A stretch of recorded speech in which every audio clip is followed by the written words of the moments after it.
I brought a new game. The four of us crowded around the folding table in a dingy basement. Somehow, Nadia, Rupert, Todd, and I had managed to stay friends past our days. Even though we were all graduated, working professionals with mortgages, and some of us children every Tuesday night, we still crammed together in the basement of Nadia's childhood home to play board games. When our fifth member, Paul, was here, we'd continue our D&D campaign, but he was gone more and more on business trips. Todd pulled the lid off the board game. "What is it?" I asked. "No idea," Todd said. "That's part of the fun. Found it at the back of my parents' game closet. Which means we have to take half an hour to figure out the rules." Nadia snorted. "It doesn't look so bad," Todd said. Already, he was taking the board out, unfolding it, and centering it on the table. He placed 4 tokens, one for each of us, on the starting line and a stack of cards in the center. "It doesn't," I agreed. "Geez, when is this game from? It's so faded." "Messy hands," Rupert read from the lid of the box. "It looks like some simplified version of life. We sure we don't want to play Catan? It will be fun," Todd insisted, an edge of annoyance in his tone. Not surprising. The 4 of us, 5 including Paul, had been friends for years.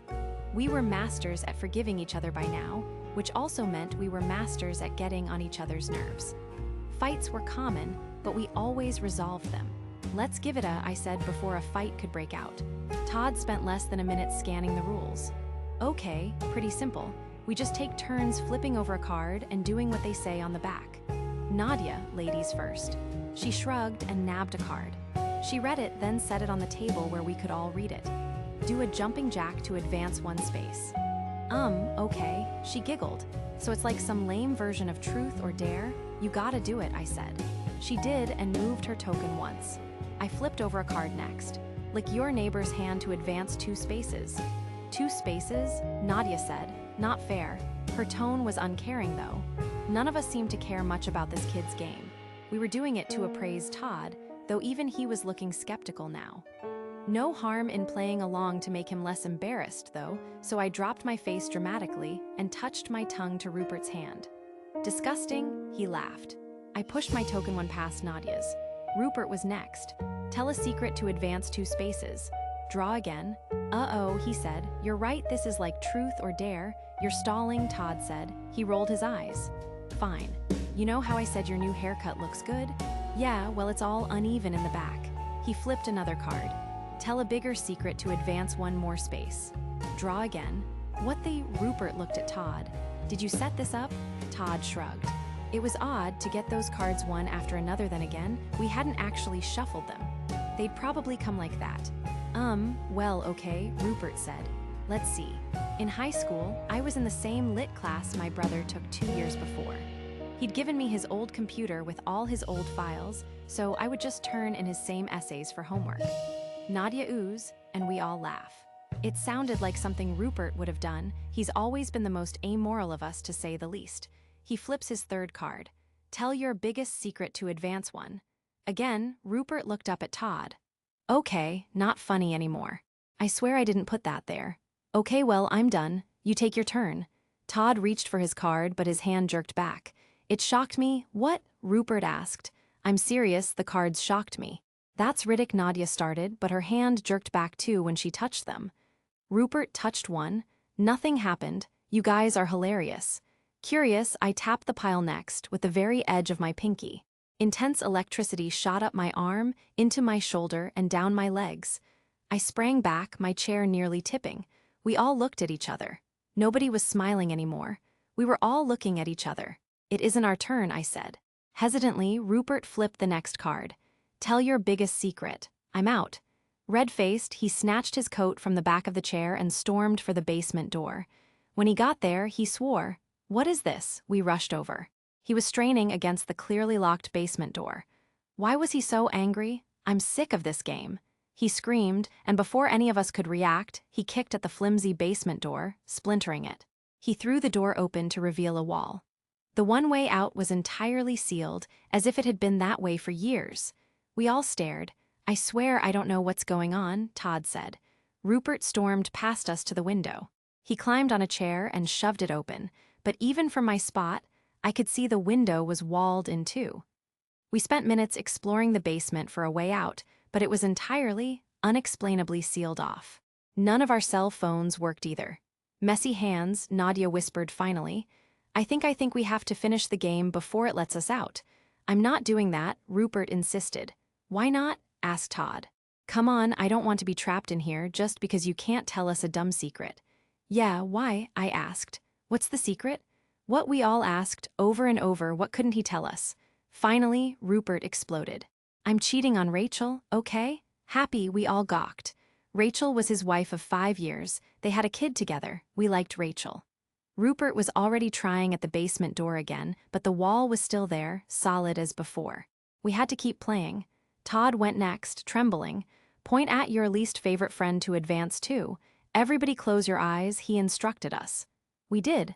Okay, he said after a few seconds and moved his piece forwards. Even if we hadn't seen who he'd pointed at, it surprised me how quickly he'd chosen. Nadia was next. Do another jumping jack to advance one.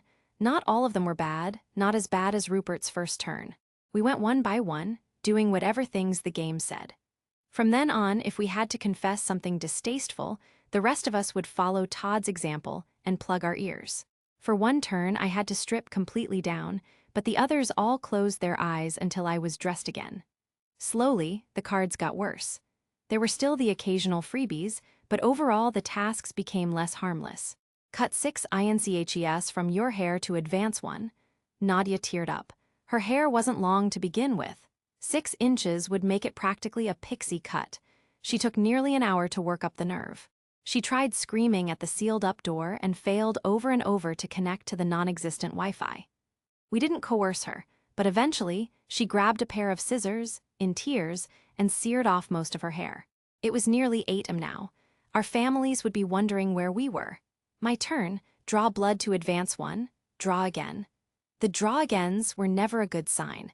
I used a box cutter to poke at my finger until a line of red appeared. Draw more to advance one, draw again. Wonderful, just great. I used the box cutter on my thigh this time. When I tried to pick up another card, though, it shocked me. I cut again until blood was dripping onto my socks. Draw more to advance one, from somebody else. At least there's not another draw again, I said. Do me, Rupert volunteered. He'd been pretty silent since his first turn. I knelt down to his leg. Wait, said Nadia. Head wounds bleed the most for the shallowest cuts. Sorry, I told him. It took nearly 3 slices along the top of his scalp before the game determined it was enough. We were close now. My token was the farthest, on the very last space before the finish box. The others were all only a space or 2 behind that. Rupert's turn. Text your wife you want a divorce to advance one. But our phones don't even Rupert stopped short as his phone pinged. Text after text flooded in. He tried calling, but that wouldn't work. He tried messaging people, but nothing went through despite the full bars. Of course, it wouldn't work. We'd accepted that by now. We were playing by the game's rules now. The only thing his phone would work for was texting one person one message. Rupert pressed send, and his reception bars disappeared. He was crying now too, but at least he was with me on the board, the last space before the finish. Todd's turn. Break your hand to advance one. Draw again. This task took him nearly half an hour. We considered just having one of us do it break his hands for him, but of course, what if that didn't work? What if it had to be him, and then he had to break both his hands because we'd done it wrong? Instead, Todd punched the wall in the doorway until he was screaming in pain. To his credit, he never cried. Break somebody else's hand to advance too. Do me, I said. Rupert already got all cut up. What about me? Nadia asked. Is this because I'm a girl? How about we put off the gender equality conversation for another time, all right? I looked away as Todd, still trembling from his own hand, slammed the hammer against my backhand. As it happens, I did cry. I can't do it, Nadia said in her turn. We're all almost done, Rupert said. You're the only one with 2 spots left, and those 2 need to get to a hospital. We can't take long turns anymore. Please, just go. I knew he was thinking of his wife. She'd be awake by now with his text on her screen and him gone all night. He had to be desperate to explain. Nadia flipped her card. Point at somebody to advance too. That was it. No cut off your limb or bite out your tongue. Just point at somebody, it was too easy. So far the game had been straightforward with us, but 2 spaces meant Nadia would win. Be done. Something was up. I was just about to say all this when she shrugged and pointed at Rupert. His head exploded. My ears rang. My mouth. The taste of him was in my gaping mouth. This couldn't be real. Rupert couldn't actually be. He wasn't. Down on the board his token had disintegrated. Just like that, a point and a snap, Rupert was gone. His child had no father. Finish it. Nadia sobbed at me. Please. Todd was too in shock to move. I flipped my last card. Point AT somebody to advance one. I'd known it was coming. After Nadia's turn, I'd just known the game would force me to make this decision, especially now we knew what the pointing meant. If it could make noise, it would be laughing.